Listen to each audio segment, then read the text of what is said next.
BFM Business partenaire. Sommet BFM Patrimoine, 4e édition sur BFM Business. Bonjour à tous et bienvenue, 4e édition du Sommet BFM Patrimoine, c'est le 21 juin prochain au Carrousel du Louvre et aujourd'hui on accueille Julien Pierre-Nouan. Bonjour et bienvenue. Bonjour. Vous êtes le directeur des études économiques et de la gestion diversifiée de Lazard Frères Gestion. Lazard Frères Gestion qui fait partie du groupe Lazard. Voilà exactement, Lazard Frères Gestion est la société de gestion française du groupe Lazard. On gère un peu plus de 35 milliards d'euros d'encours sous gestion. Nous sommes présents sur toutes les classes d'actifs avec différents types de clientèle. Nous avons une activité de gestion institutionnelle et une activité de gestion privée. Alors sur les différentes casquettes que vous avez, vous gérez également un fonds diversifié. Bon, début d'année très volatile sur les marchés avec différents rebondissements. Malheureusement, la guerre en Ukraine, les problèmes d'inflation, également les hausses de taux qui nous attendent. Comment ça se passe aujourd'hui quand on est gérant, quand on voit aujourd'hui cette volatilité sur les marchés ? Alors effectivement, il y a beaucoup de questions aujourd'hui sur les marchés qui sont liées à la guerre en Ukraine, mais surtout en fait à cette question de l'inflation qu'on anticipait un petit peu dès l'année dernière, ce qui fait que sur Lazard Patrimoine SRI et sur les autres fonds de notre gamme diversifiée, nous avions réduit les expositions un petit peu en amont de ce début d'année. Nous avons continué à le faire et ça nous permet par exemple sur ce fonds d'avoir une performance proche de zéro dans un environnement très compliqué pour les marchés, où que ce soit des actions ou les obligations de bonne qualité, vous êtes sur des performances autour de moins 12, moins 13% depuis le début de l'année.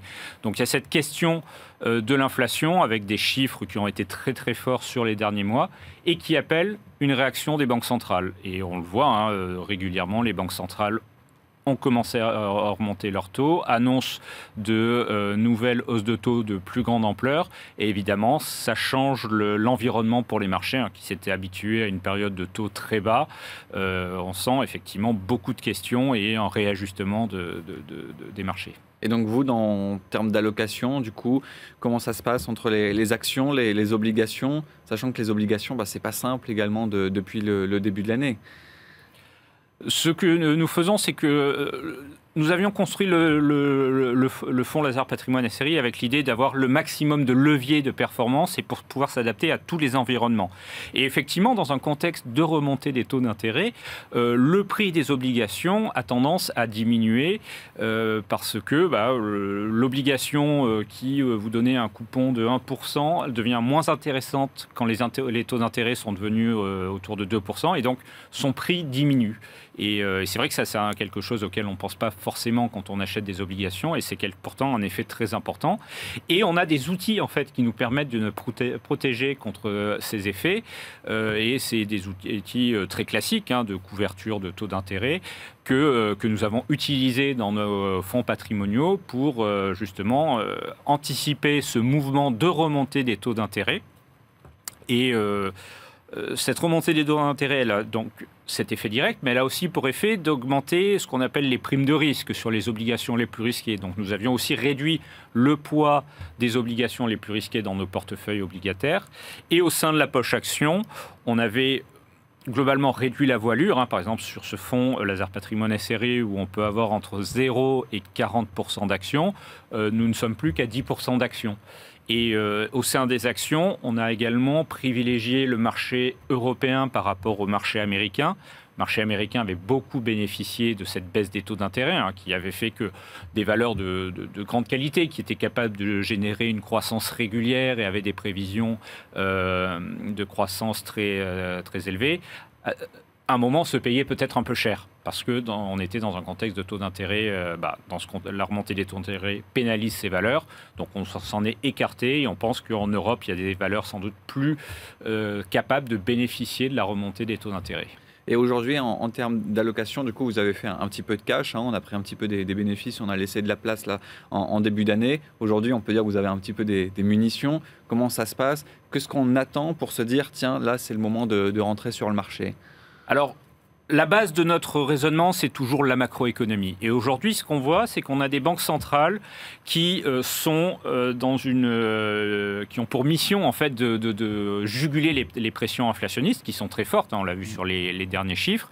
Et ça, elles vont le faire en remontant les taux d'intérêt et en ralentissant la croissance économique. L'enjeu pour elles, c'est d'arriver éventuellement à ce qu'on appelle un soft landing, c'est-à-dire qu'elles ralentissent suffisamment l'économie pour réduire les pressions inflationnistes, mais elles ne font pas basculer l'économie en récession.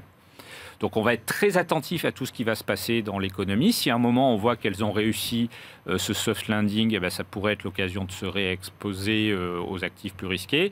Ou si jamais l'économie finit par basculer en récession, à un moment les marchés valoriseront cette récession. Et donc, on arrivera sur de nouveaux points d'entrée. Donc, on va être très vigilant dans les prochains mois et sans doute trimestres à toutes ces évolutions en termes d'inflation, de dynamique économique et de politique monétaire. Donc, cette période d'attentisme, elle peut encore durer des semaines, des mois, en fait. Elle peut durer encore un certain temps, effectivement, parce que la politique monétaire met du temps à se transmettre à l'économie réelle.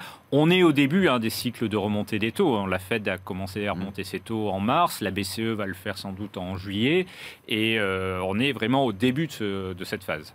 Oui, et donc du coup, il faut s'attendre à encore un petit peu de volatilité, surtout là, on va arriver l'été, les résultats semestriels, l'été sera chaud.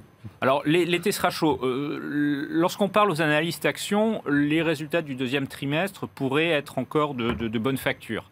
Mais on a toutes ces considérations macroéconomiques qui peuvent peser sur les marchés. Si on s'intéresse par exemple à ce qui s'était passé dans les années 70, la dernière grande période d'inflation, on voyait que alors que normalement les marchés commencent à se retourner juste avant les récessions économiques, là, c'était plus, à l'époque, c'était plus la question de la politique monétaire et du cycle de remontée des taux qui pouvait faire basculer les marchés à la baisse. Donc, on est sans doute dans cette phase où il y aura encore beaucoup de questions qui vont mettre du temps à trouver des réponses pour rasséréner les investisseurs. Et beaucoup de prudence. Et beaucoup de prudence à l'heure actuelle. Merci beaucoup. Merci Julien-Pierre Nouhan. Merci de nous avoir accompagnés aujourd'hui dans le cadre du sommet BFM Patrimoine. Je rappelle que vous êtes directeur des études économiques et de la gestion diversifiée de Lazard Frères Gestion. Et donc le sommet BFM Patrimoine, ça approche. C'est mardi prochain, le 21 juin prochain, au Carrousel du Louvre.